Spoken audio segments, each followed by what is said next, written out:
नमस्कार दोस्तों, एक बार फिर से स्वागत है आप सभी का मेरे YouTube चैनल पर। स्वतंत्रता दिवस की 79th ईयर्स हो चुके हैं स्वतंत्रता दिवस को। तो स्वतंत्रता दिवस की आप सभी को ढेर सारी शुभकामनाएं। आज से हम कल्चर पढ़ेंगे। राजस्थान का जो कल्चर है, दुर्ग है, हवेलियाँ, ये सारे टॉपिक हम कंप्लीट करेंगे, क्योंकि ये जो पार्ट है राजस्थान का कल्चर, वो सभी प्रतियोगी परीक्षाओं में अहम भूमिका निभाता है। तो आज से हम स्टार्ट करते हैं राजस्थान का कल्चर, और उसमें पहला टॉपिक रहेगा अपना राजस्थान के दुर्ग। तो आज से हम राजस्थान के दुर्ग पढ़ेंगे। राजस्थान के दुर्ग कौन कौन से हैं, किस किस ज़िले में हैं। देखो, कुछ एक ज़िले छोड़कर सभी ज़िलों में सभी ज़िलों में दुर्ग है अपने, जो अलग अलग श्रेणी के दुर्ग हैं।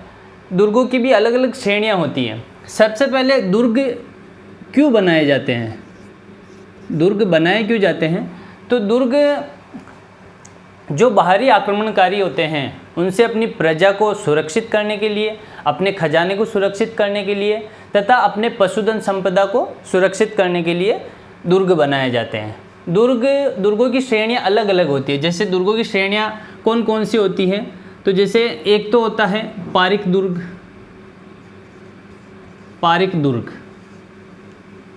एक होता है जैसे वन दुर्ग, एक होता है दानवन दुर्ग,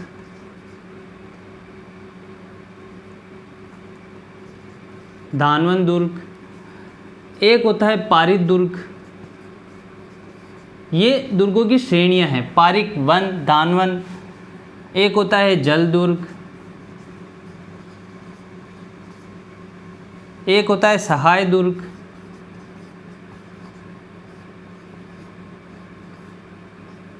ठीक है।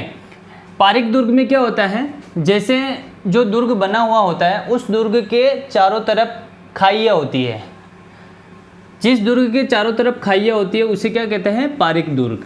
ये पारिक दुर्ग ऐसे होते हैं। वन दुर्ग जो जंगलों में बने हुए होते हैं उन्हें हम वन दुर्ग कहते हैं। दानवन दुर्ग जो रेगिस्तान में बने हुए होते हैं उन्हें हम दानवन दुर्ग कहते हैं। पारिक दुर्ग जिस दुर्ग का परकोटा मजबूत होता है, ईंटों और पत्थरों से निर्मित होता है और मजबूत परकोटा होता है किसी दुर्ग का, उसे हम पारिक दुर्ग कहते हैं। जो नदियों के बीच में गिरा हुआ दुर्ग होता है, जो नदियों के किनारे बने हुए दुर्ग होते हैं, उन्हें हम जल दुर्ग कहते हैं।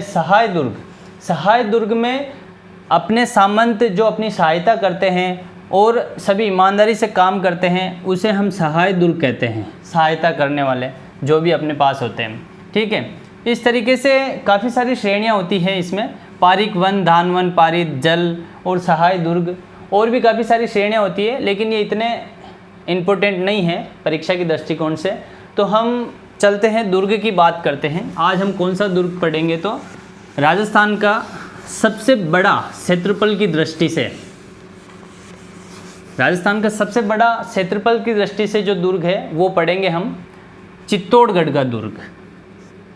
कौन सा दुर्ग है? चित्तौड़गढ़ का दुर्ग, चित्तौड़गढ़ दुर्ग। इसके बारे में हम आज पढ़ेंगे। चित्तौड़गढ़ के दुर्ग के बारे में कहा जाता है, अब्बुल फजल ने एक लाइन लिखी थी, गढ़ तो चित्तौड़गढ़, बाकी सब गढ़ैया। उनके कहने का मतलब है दुर्ग देखना हो तो चित्तौड़गढ़ देखो, बाकी सब गढ़ैया है इसके सामने। चित्तौड़गढ़ दुर्ग जो है वो राजस्थान का सबसे बड़ा लिविंग फोर्ट भी है, सबसे बड़ा क्षेत्रफल की दृष्टि से दुर्ग भी है। लिविंग फोर्ट का मतलब ये होता है वहाँ पे आम जनता भी रहती है, घर बार बने हुए हैं, सर्वाधिक जनता वहाँ पर निवास करती है, इसीलिए उसे सबसे बड़ा लिविंग फोर्ट भी कहते हैं। चित्तौड़गढ़ का जो दुर्ग है वो 8 किलोमीटर की लंबाई तक फैला हुआ है। ये 8 किलोमीटर तक आपको दिखेगा, और इसकी जो चौड़ाई होगी वो आपको 2 किलोमीटर तक दिखेगी, ठीक है। चित्तौड़गढ़ का जो दुर्ग है उसकी लंबाई मतलब सबसे बड़ा है। इसका जो क्षेत्रफल है, क्षेत्रफल 305 हेक्टेयर है, 305 हेक्टेयर, मतलब राजस्थान का क्षेत्रफल की दृष्टि से सबसे बड़ा दुर्ग है, ठीक है। हम इस दुर्ग की बात करते हैं तो ये जो दुर्ग है ये मेसा के पठार पर बना हुआ है। कौन से पठार पर? मेसा का पठार, मेसा के पठार पर बना हुआ है, मेसा के पठार पर बना हुआ है। इसके अगर हम उपनाम देखें तो उपनाम में इसे कहा जाता है राजस्थान के दुर्गों का सिरमौर, राजस्थान के दुर्गों का सिरमौर।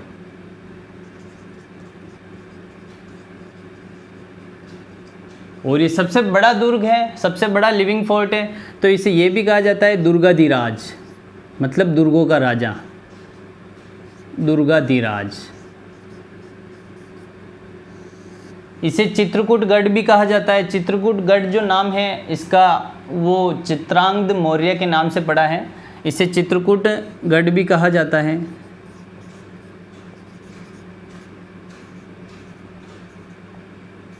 ये इसके कुछ इम्पोर्टेंट उपनाम हैं। तो चित्तौड़गढ़ के दुर्ग की हम बात करते हैं तो यहाँ पर किसका शासक रहा या पहले किसने शासन किया, यहाँ पर कौन कौन से राजा हुआ करते थे और कौन कौन से यहाँ पर शाखे हुए हैं, इनमें इस दुर्ग में कौन कौन से तालाब है, कौन से महल है, उन सब की हम बात करेंगे। देखो चित्तौड़गढ़ दुर्ग जो है, सबसे पहले बप्पा रावल ने एक चित्तौड़गढ़ दुर्ग की हम बात कर रहे हैं, चित्तौड़गढ़ दुर्ग, चित्तौड़गढ़ दुर्ग की हम बात कर रहे हैं। बप्पा रावल ने एक मौर्य सम्राट को, मान मौर्य को हराया था। यहाँ पर मान मौर्य को हराकर इस पर अपना एकाधिकार किया था। ठीक है, फिर हम चित्रांगद मौर्य की बात करते हैं।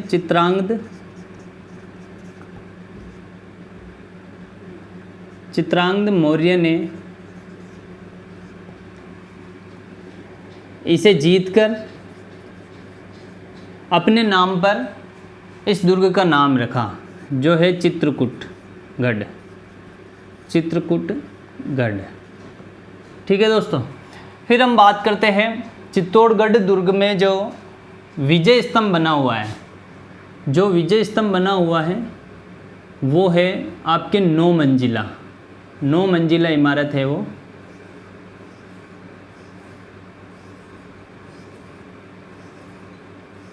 ये जो 9 मंजिला इमारत है ये आपका विजय स्तंभ है।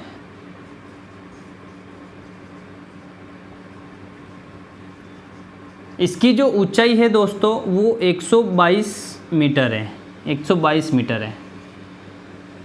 इसमें जो सीढ़ियाँ हैं दोस्तों वो 157 सीढ़ियाँ आपको देखने को मिलेगी, 157 सीढ़ियाँ।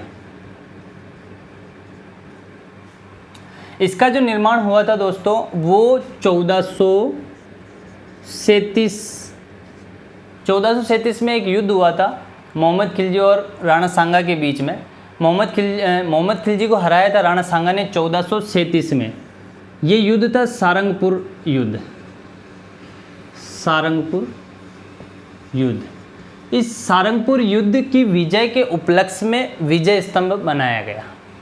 तो विजय स्तंभ का जो निर्माण होता है वो 1440 से 1448 के बीच इसका निर्माण होता है। 9 मंजिला इमारत है, 122 मीटर ऊंचा है। ठीक है, 157 सीढ़ियाँ हैं और इसकी जो तीसरी मंजिल है, इस तीसरी मंजिल पर 9 बार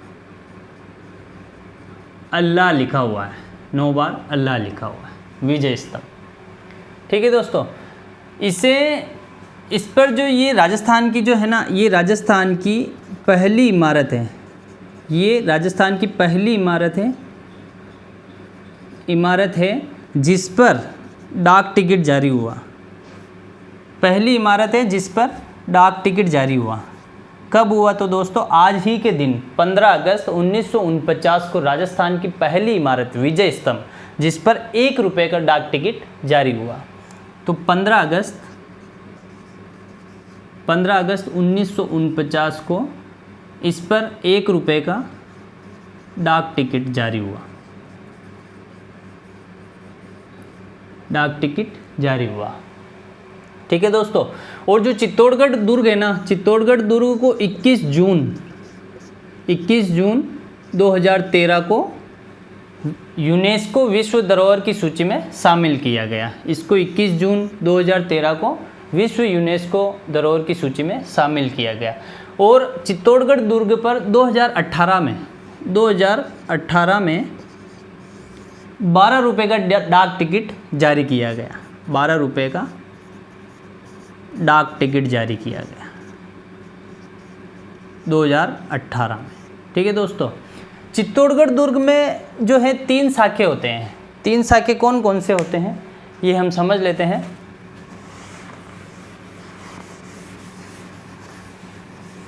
तीन शाखे होते हैं चित्तौड़गढ़ दुर्ग में। एक होता है 1303 में, ठीक है दोस्तों। दूसरा होता है 1535, तीसरा होता है 1568 में। इस टाइम पे जो शाखा होता है उस टाइम पे चित्तौड़गढ़ पर रावल रतन सिंह का राज था। रतन सिंह का राज था। इनकी पत्नी थी पद्मावती, पद्मिनी या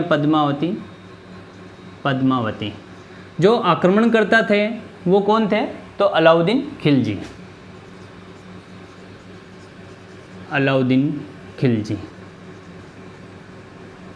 ठीक है दोस्तों। 1303 में रतन सिंह केसरिया करते हैं, पद्मावती जौहर करती है। दोनों को मिला के राजस्थान का प्रथम शाखा माना जाता है।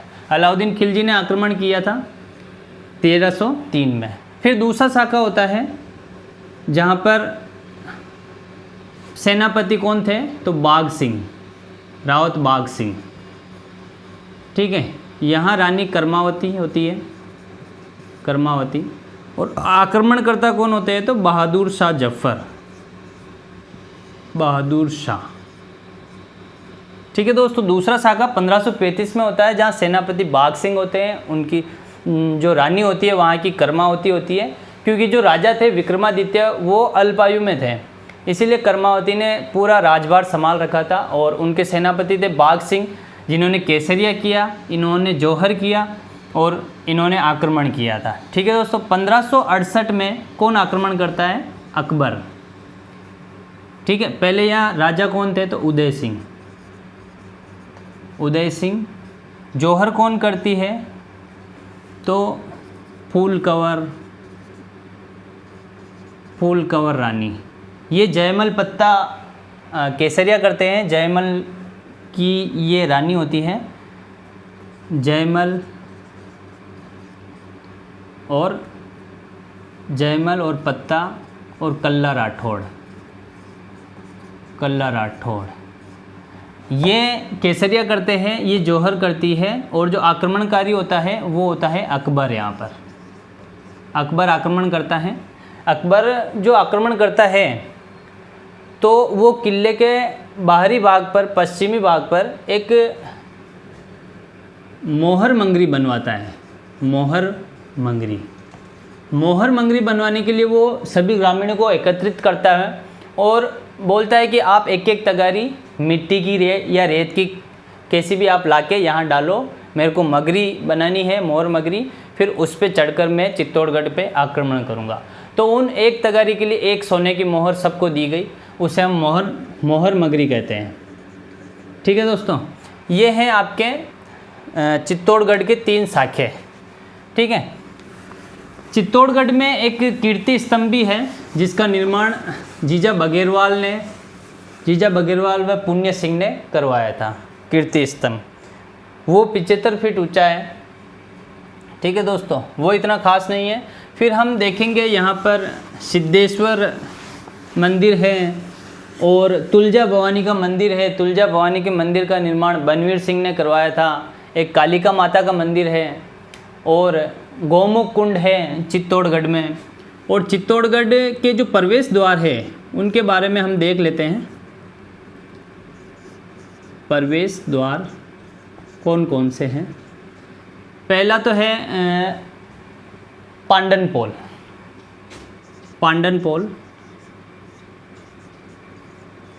ठीक है दोस्तों। पांडनपोल सबसे पहला द्वार है पांडनपोल। फिर आता है हनुमानपोल, हनुमानपोल, गणेशपोल, लक्ष्मणपोल,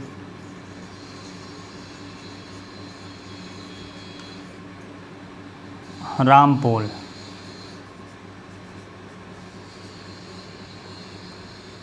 रामपोल जो है ये मुख्य द्वार है चित्तौड़गढ़ का, मुख्य द्वार है। और एक जॉर्डन पोल भी है इसमें, जॉर्डन पोल, जॉर्डन पोल है एक भैरव पोल भी है। से ये 5वें नंबर पर हो गया। ये आपके देखो एक भैरव पोल भी है, भैरव पोल। ठीक है दोस्तों, ये तीसरे पे हो गया, ये चौथे पे हो गया, ये 5वें पे, ये 6ठे पे और ये 7वें पे। देखो राजस्थान के दुर्ग में प्रवेश करने के लिए 7 द्वार है, जिसमें पहला है पांडनपोल, दूसरा है भैरव पोल, तीसरा हनुमान पोल, चौथा गणेश पोल, 5वां जॉर्डन पोल, 6ठा लक्ष्मण पोल और 7वां जो मुख्य द्वार है वो है राम पोल। इसमें एक त्रिपोलिया द्वार भी है, त्रिपोलिया द्वार, त्रिपोलिया द्वार जो एक गुप्त द्वार है, जो राजस्थान जो इस चित्तौड़गढ़ दुर्ग के गर्भ में है। ये एक गुप्त द्वार है। ठीक है, ये छोटी मोटी सारी बातें हैं चित्तौड़गढ़ के दुर्ग के बारे में। एक बार आप रिवीजन कर लेना, फिर आगे नेक्स्ट अपन दूसरा किला पढ़ेंगे जो भी होगा इसके आगे। जय हिंद, जय भारत।